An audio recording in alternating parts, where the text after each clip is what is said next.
اللہ کے نبی صلی اللہ علیہ وسلم کا ارشاد ہے، جو شخص ایک حرف کتاب اللہ کا پڑھے اس کے لیے اس حرف کے عوض ایک نیکی ہے، اور ایک نیکی کا اجر 10 نیکی کے برابر ملتا ہے۔ میں یہ نہیں کہتا سارا الف لام میم ایک حرف ہے، بلکہ الف ایک حرف، لام ایک حرف، میم ایک حرف۔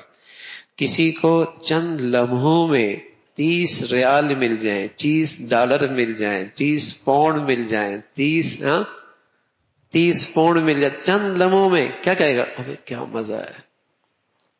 ہاں میرے عزیزو، یہ دنیا ہے نا، کل پتہ چلے گا یہ 10 نیکیوں کی کرنسی کتنی قیمتی ہے۔ کل پتہ چلے گا یہ 10 نیکیوں کی کرنسی کتنی ہے۔ اور جو پورا قرآن کی تلاوت کرے، جو ہر روز تلاوت کا معمول بنائے، بتاؤ روز کتنا مال کماتا ہے؟ ہاں، بازار کل لگے گا، اس کی منڈی کل ہوگی۔ اس کرنسی کی قدر و قیمت کا اندازہ جب آنکھیں کھلیں گی پھر پتہ چلے گا۔ نبی نے سچ کہا ہے، اللہ کے رسول نے سچ بتلایا ہے کہ واقعتاً اس پہ کرنسی مل رہی ہے۔ الف لام میم 30 نیکیوں کی کرنسی مل گئی۔ اور جو روز ہی صبح کی قرآن کی تلاوت کرتا ہو، اور ایک روایت میں رسول اللہ صلی اللہ علیہ وسلم نے فرمایا، میرا جی چاہتا ہے کہ میرے ہر امتی کے سینے میں کم از کم سورہ یاسین محفوظ، کم از کم سورہ یاسین محفوظ۔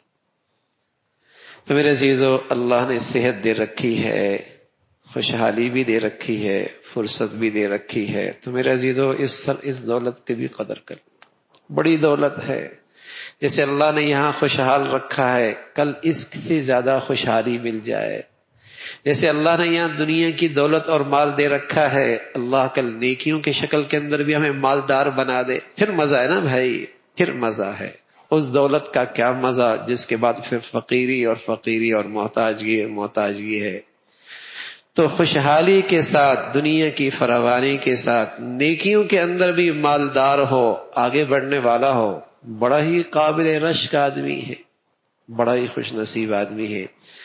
تو قرآن کا حق ہے قرآن پر ایمان، قرآن کی عظمت، قرآن کا حق ہے قرآن کی صحیح انداز سے تلاوت، قرآن کا حق ہے قرآن کی زندگی پر عمل۔ یہ قرآن کے 3 حقوق ہیں، یہ قرآن کے 3 حقوق ہیں، اس کی عظمت ایمان، قرآن کی تلاوت، قرآن کی زندگی پہ عمل۔